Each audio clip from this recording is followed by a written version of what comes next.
this natural law that we have called in Lakota called Wawokia.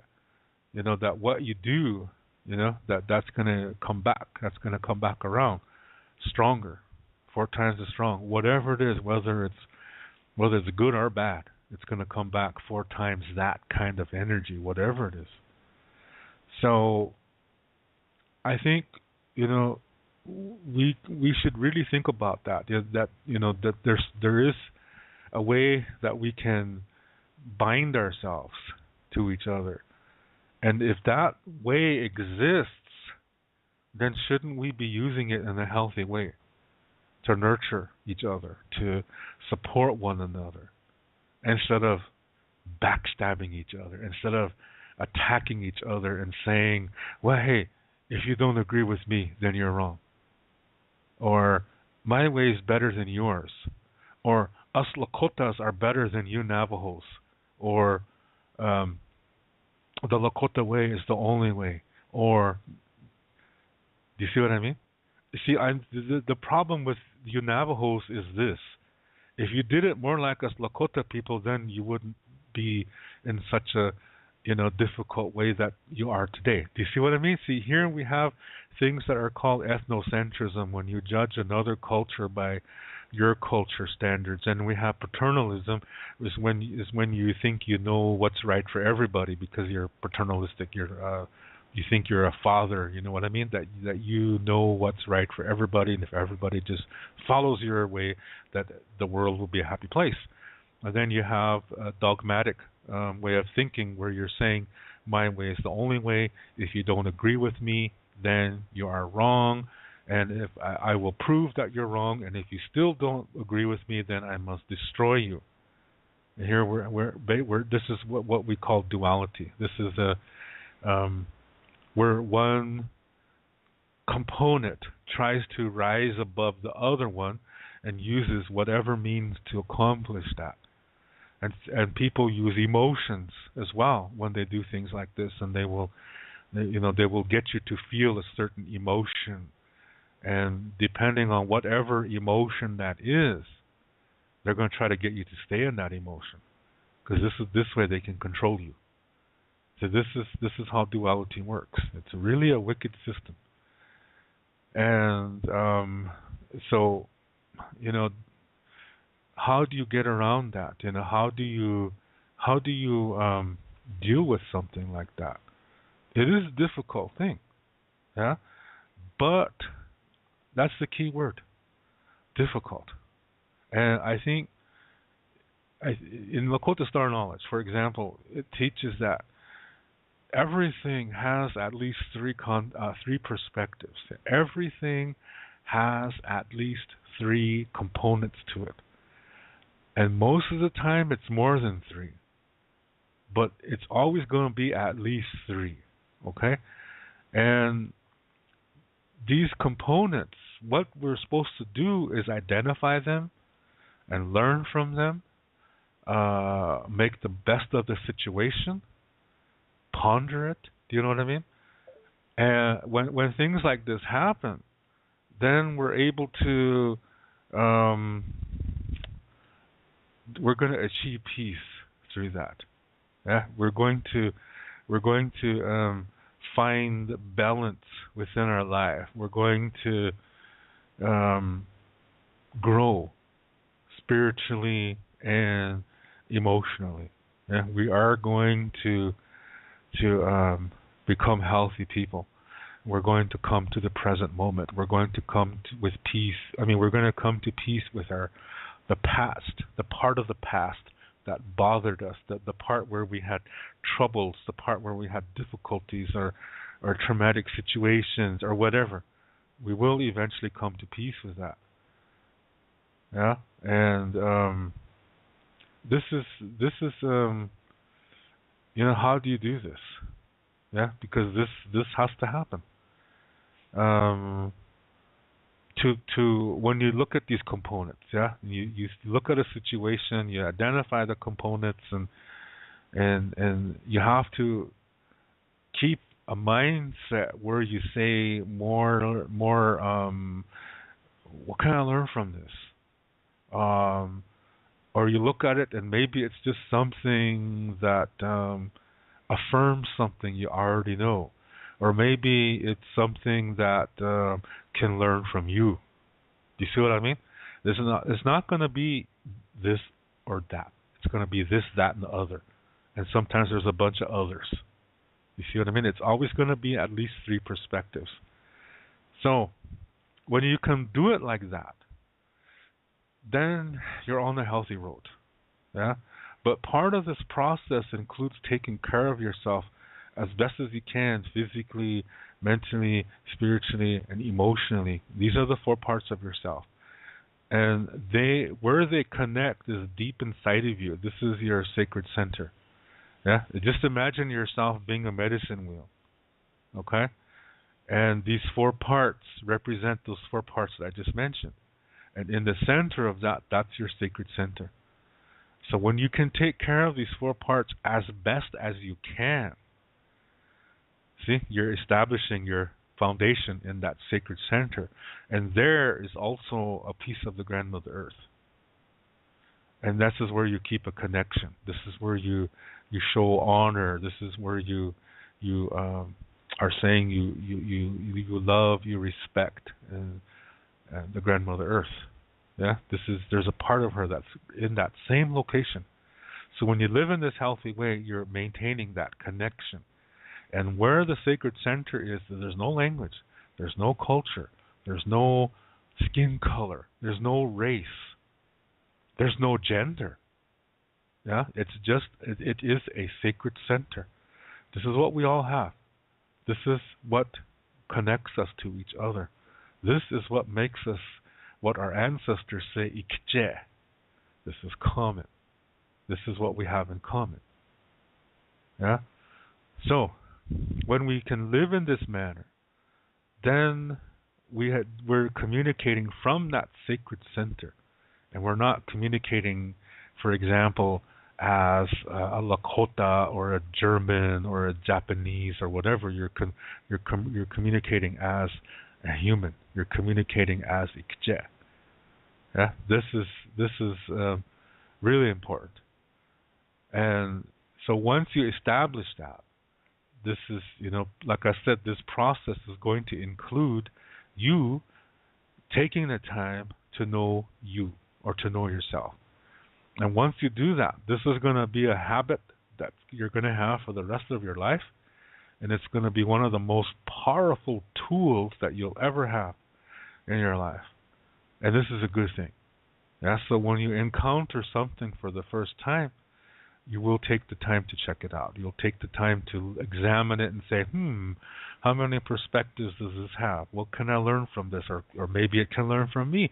Or maybe it's just something that affirms something I was thinking about or whatever. Yeah, and then you're making the best of that. Now, when an experience comes, sometimes it's difficult. It doesn't matter how it came, whether it's because of something you did or because of something somebody else did or maybe it just came out of the blue. It doesn't matter how it came to you. What matters is what you do with it. You treat all of these situations the same way. You check it out. Yeah, you examine it. If it's something you've never experienced before, you check it out. You examine it and you say you try to identify how many components are there in this situation. There's going to be at least three. So you got to look for at least three. And then keep looking because there might be more. Yeah, but as long as you can identify three, you're on the right track. Yeah, and then you start learning from it. You start making the best of the situation, and then those emotions are going to leave. That came with it. This is the purpose that these emotions serve. They bring you peace. They bring you knowledge. They bring you wisdom. And then you can use those blessings to help others. But you got to do your part. Yeah? So this is how that's done. So the emotion is not something you dwell in. It's not something you force yourself to be in, to feel that one thing all the time. It's a part of a learning experience. It's a part of a bigger thing. And you don't worry about it, you're going to feel it again. Yeah, there's going to be. You're not going to just have one happy time. You're not just going to. You're going to. You'll always be able to learn from it. You'll always be able to enjoy it or whatever. Yeah. So as long as you can do that, you're really on a healthy road. And this is how you maintain your peace. This is so. When a difficulty comes, you don't see it as a bad thing. You don't see it like, geez, I got to go through this again. You don't see it that way. The more you practice this, the more you live it. The next difficulty that comes around, you're not afraid of it. You're ready to tackle it because you know that blessings come from this as long as you do your part. Yeah, it's like you're farming yourself. Hey. I don't know if that's possible, but the concept is similar. Yeah, and this is how we live. This is what they call Chankuluta. This is not the Indian way. This is the road to life. Red represents life. Red is the color of blood. All animals, most plants have their blood is red. This is a sacred color. The blood of our grandmother Earth was red. This is the lava that comes from the center. That's her blood. Yeah. So that's why it's called the Red Road. It's the road to life. Red Road does not mean the Indian way. So I want to point that out right away because a lot of people misunderstand that. And I've never seen a red Indian before. Yeah, really. The only ones I've seen were some that were just a little bit Indian and they were sunburned. Yeah. And where do you think that term came from? Yeah, the red Indian. Where do you think that came from? That doesn't come from us. That comes from Christopher Columbus. When he first came, when he got lost and ended up over here and thought he was in India. Yeah, he's the one who called us red people. That doesn't exist in our Lakota Star knowledge stories anywhere. Yeah, even the word Lakota doesn't exist in Lakota Star knowledge. It says Ikche. Ikche Oyate. That's what it says. It doesn't say Lakota. Yeah, it talks about humans. That's what it's saying. So anyway, this is the road to live. Yeah, this is a way to live. It's not a religion. It has no ceremonies. It has no sacred songs or sacred items because your life is a ceremony and you are the sacred item. So when you live this healthy way that I just explained, it sounds simple, yeah, but it's not. But it's okay.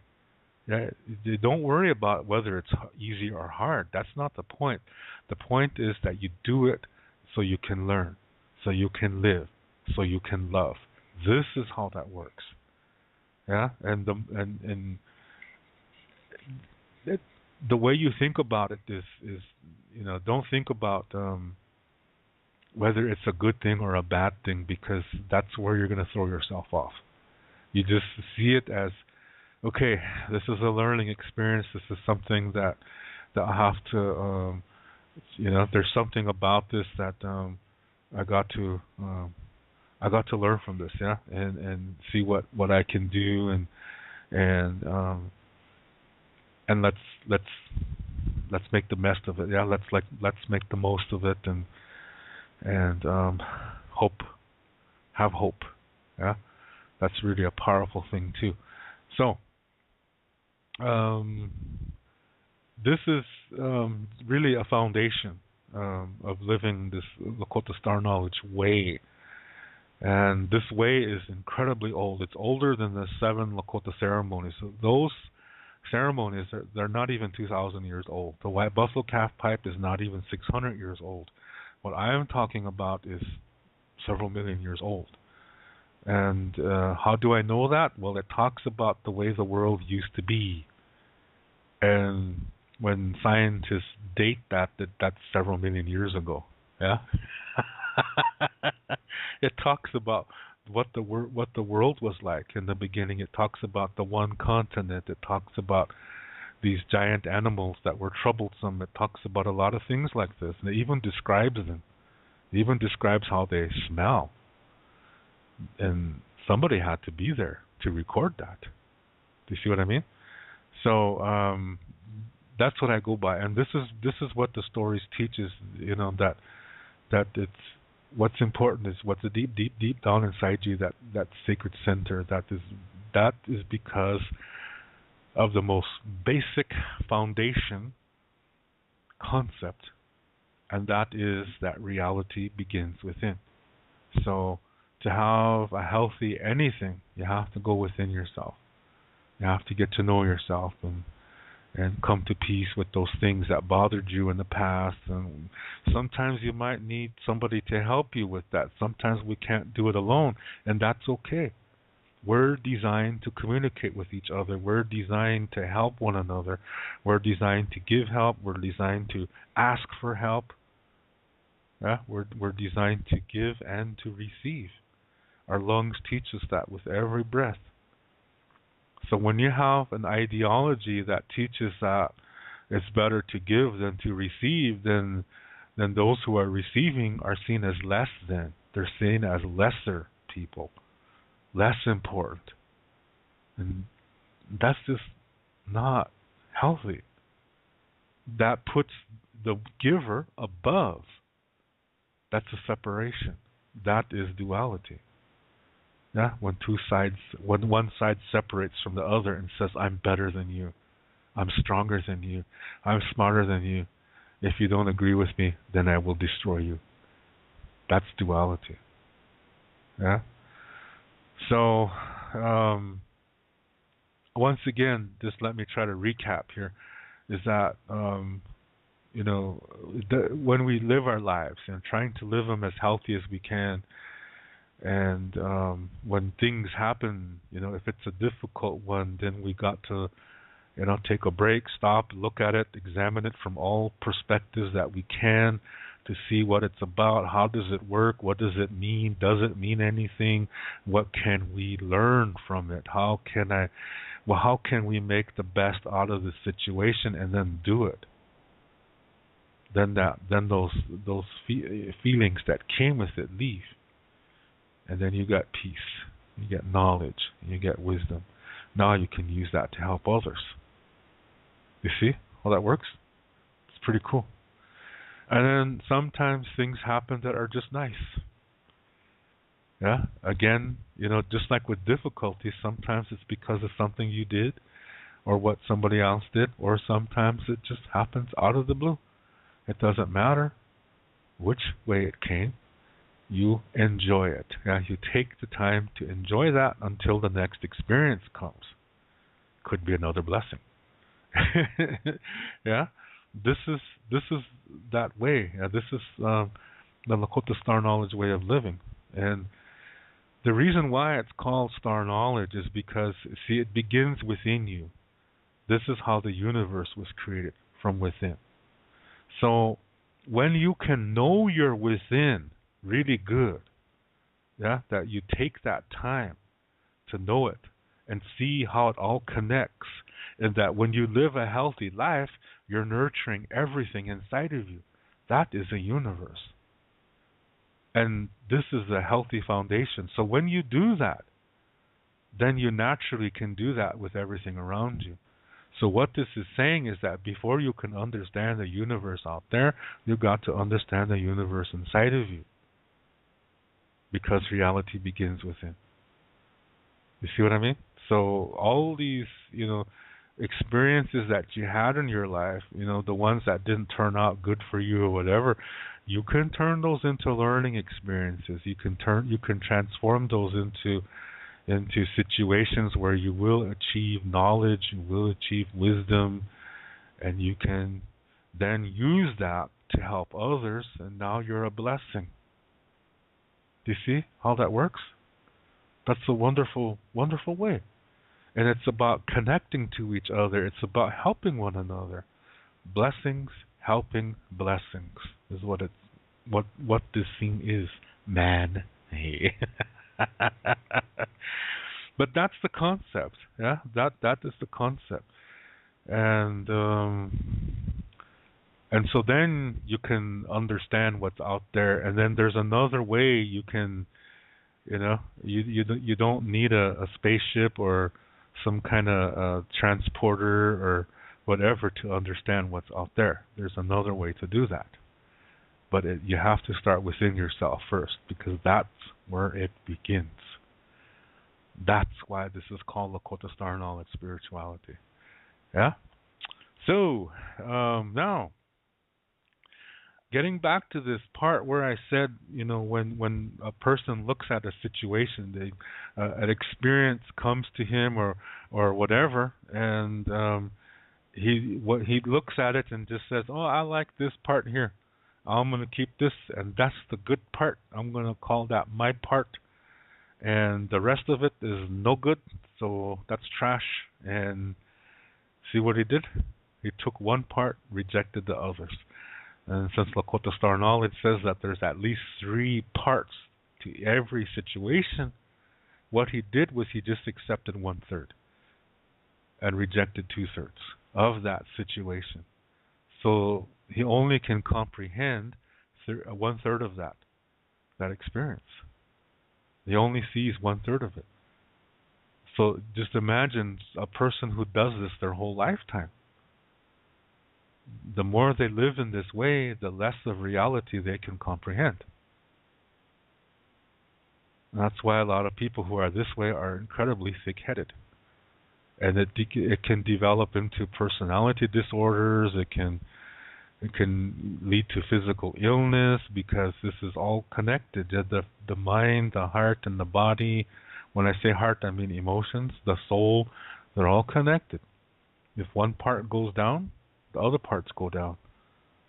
Yeah? So when a person does this, when he looks at a situation and says, "Okay, this is the good part, and I'm going to keep it, and everything else is bad. And if you don't agree with me, then you're the enemy." And and they will build themselves up, so that they try to get others to see that they're better, that they are smarter, that they are more unique, or whatever. And they will use whatever means they can think of to accomplish that. And sometimes that includes coming up with an elaborate belief system, to try to prove that very point. And so here, this is where good versus evil is created. This was created by man. Nature does not have that. Yeah, things just happen in nature. Sometimes there's explanation, and sometimes there isn't. It just happens. This is how life is. So sometimes that's how it is with us too. That's why I said earlier, sometimes we're going to receive a difficulty, and it's not because we did something bad. We're not being punished or anything. It just happens like that. And sometimes good things happen too, just out of the blue. Just for no reason at all. It just happens. There's no reason for it. It just happens. Life is that way. And the sooner we learn that, and the sooner that we learn that when it's something that is uncomfortable, it doesn't feel good or whatever, that we can transform that into a learning experience, that's still blessing. Yeah, that is still blessing, because we can acquire knowledge from that, and we can use that to help others. And that is a blessing way to live. Do you see the different perspectives? Now, what a dualistic person will do is, when they encounter difficulty, right away they think it's because they did something wrong. Yeah, and they call it a mistake, and they set up unrealistic expectations by saying, "Geez, I followed all the rules, but the bad thing still happened to me. How come? How come is that?" Yeah, that's a reservation English. How come is that anyway? And it's hard. Yeah? And then some people will create elaborate excuses for that, but the bottom line is nobody turns it into a learning experience. It just sits there. And those emotions are still there because they're not learning from it. Because remember, when you learn from a difficulty, the difficult emotions leave. But when you don't, they sit there. They get caught inside of you. Yeah, they just keep building up. The longer you live in this way, the longer those emotions get caught inside of you. The longer they're trapped inside of you, and you can't develop emotionally. And Lakota Star knowledge, when you learn from the experience and make the best of it, the emotions leave and you develop emotionally, and that enables you to then develop spiritually. It starts emotionally first. Because remember, it's within. Yeah? But with people who are dualistic, what they're going to do is nothing. Yeah, the emotion just stays there, and it slowly erodes away the inner world of that person until there's nothing. In Lakota, that's called Ganashkia. There's nothing in there. It's like no substance. That's craziness. Yeah, and so they, when a dualistic person does this, see, the emotions just fester like a bomb or like a mold. Yeah, it just keeps growing and growing and growing, and eventually it's gonna overtake you somehow, and it could lead you to becoming physically sick, because it's all connected. Yeah, the emotions, the soul, the body, the mind, it's all connected. So when you don't do your part, and you don't learn from that all those emotions get caught in you. They're like in a trap, and the longer you live like that, the more emotions get trapped in you, and eventually it's going to blow up. And that could result in anything. It could be a nervous breakdown, it could be a personality disorder, it could be a mental illness, it could be an emotional illness, and then it'll be eventually a physical illness. Yeah, and that's hard to defeat. It's hard to cure. It's hard to heal, and because it's so deep. Yeah, that's what happens in duality, and you never develop spiritually, no matter how many ceremonies you go to, no matter how many prayers you pray, no matter how many sacred songs you sing. You don't get better, because the emotions are still there. You're not dealing with them. You're denying them. You're saying they're not there, and they really are. Yeah, and that is not the red road. That's an unhealthy road. Yeah, so that's not the road to life. That's a difficult, very, very difficult road, and it could shorten your life. And so this is something to remember. I'm not saying this as a fear tactic. I'm just saying this is how it is. That's the Lakota Star knowledge. So you have choice. This is what makes you powerful. Yeah, that you have a choice. You have the ability to change. That's also called volition. That just because you're a certain way, just because everybody in your family was that way for several generations, that don't mean you are going to be that way. You can say, wait a minute, I'm going to change this. I'm going to develop a new family tradition. You have that power to do that. Yeah, that's called volition. So it's never too late to learn. That's the beauty. Yeah, there's never too late to learn. So even though a person is dualistic, that doesn't mean he's going to stay that way. He couldn't come out of it. He can learn what it is and learn, to not call the perspective he likes the good one. He can unlearn all of that and become healthy. And that's what needs to happen. This way we become more connected to nature. We can. That doesn't mean you have to go out and live in a cave and wear animal skins, or make clothes made out of weeds and stuff like that. You can if you want to, but you don't have to. So anyway, this is this is what this is about. Yeah, this show is founded upon these kind of things, and so what connects it, what nurtures those connections is communication. Yeah, that we were designed to do that. It's not just talking; it's listening, not hearing, but listening, taking the time to just really closely examine everything that's coming into your into your mind by way of your ears and your eyes, and when you touch, and when you see something and it makes you feel a certain way. All that is incoming. You're receiving communication.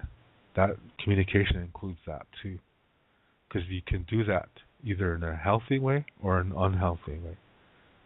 And it's up to you. Huh?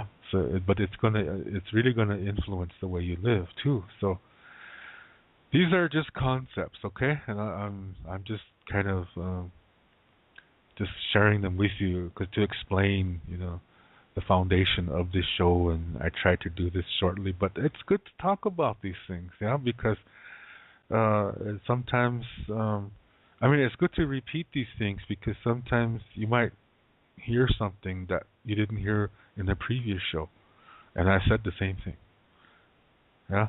But it's because you're getting healthier, and so it's okay to come back to something you've already learned, so that you will learn something new.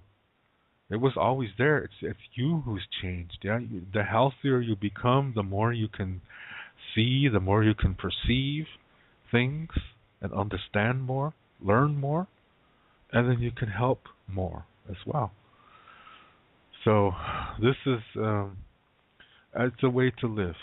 Yeah, it's not a religion. It's a way to live. And so when you're talking about duality, this is unhealthiness. It's about one group trying to rise above the other group to control it, oppress it, and living in a dualistic manner creates victims and oppressors. And what they have in common is low self-esteem, low self-worth, emotional insecurity, inferiority complexes, and it's really it's based on an addictive thought process. Because remember what I said earlier is that people live in an emotion and they try to stay in that emotion, whatever it is, whether it's happiness or anger or whatever. They force themselves to try to their best to always feel that same emotion all the time, and that develops an addictive thought pattern, and that turns into abuse, self-abuse and abuse of others. That's where the what do you call it? The victim abuser cycle is developed, and it's all based on fear and control. Yeah, this is dualism. This is the unhealthy way. Now, when knowing that it's unhealthy, that doesn't mean that we should stay away from duality, because when you choose to do that, you're being dualistic. You're separating yourself. Instead, what we do is we learn from it. Yeah, we treat it as a difficulty because that's what it is. And when you do that, you are on top of it. Yeah, you are making it work for you, so it becomes part of your lifestyle. But you know how it works. You don't let it get the best of you. You just figure out the components and see how they work, and then you learn from it. Yeah, and learning is a healthy thing. So that's how you can make it work for you. You see what I mean? So that's what this is about. So anyway, communication is how this is how we nurture it. Yeah, communication is like the gas line, so to speak, to how to maintain or develop and maintain this kind of a lifestyle. And that is not just done by doing good things. It's also done by making people feel good. Yeah, and you can do that all kinds of ways. You can Make them really nice meal for somebody, and they go, oh man, that tastes good, and because some people are just have a talent for cooking. Some people have a talent for music. Some people have a talent for art. That's all communication. Yeah, that's how you can, when you whatever it is you create, that's sending out an energy to the person looking at it or listening to it or touching it or whatever. And that goes into them and they feel, wow, that's a nice thing. This is how you can actually bring healing to others. And you don't have to take a shaman course or anything like that for that. It's all in how you live. Yeah? How you think. This is where it all starts. And you have hope. Yeah? Just take a few minutes each day to visualize, the situation that's healthy, where you would like to be. And then, it's an exercise. Visualize as if you are there now or you already have it. And then come back to reality again and let that go. But what you're doing is you're planting. Yeah, you are investing. You are setting up the situation so that it will produce a fruit that will please you. And then you can use that to help others. You see? That is Lakota. Yeah, that's the way it works. So this is what this show is about. Yeah, and I talk about anything. And what I was saying about earlier was about my sister and the artwork that she creates, and when people see it, it really makes them feel good. This is what she's doing. She's healing. Yeah, she's sending healing energy to people through the things that she makes with her hands. That's the beautiful concept. Yeah. So whatever you're good at, yeah, you just think about that, because how can you develop it? How can you, what are some ways you can think of to use it in such a way that it makes people feel good? But it has to be something you like, because you have to feel good about doing it too. That way people will feel that energy, that you love it and it has your love, and it nurtures, yeah, and it influences people to have a healthy moment there during the day. And that could be the start of something great. That's the way Coca-Cola was invented. Hey. No, I'm just kidding. And that's how McDonald's came into the world.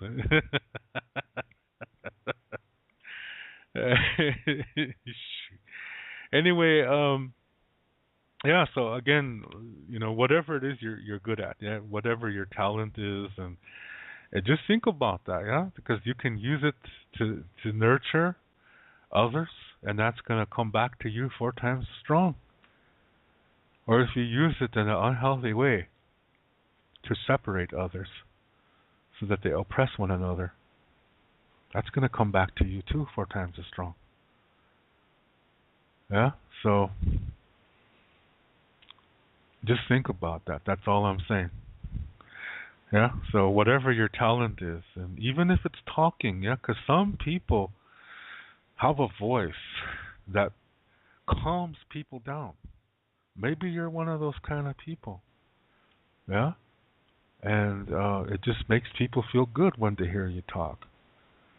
You can do that and talk about whatever, and as long as it's a healthy thing, and it can help people to feel good about themselves too, and and it spreads, it grows. It's like it could grow exponentially. This is how you can pay it forward. You don't have to necessarily do something for somebody. You can just use your talent in a way that makes people feel good. Yeah? So, just a thought, okay?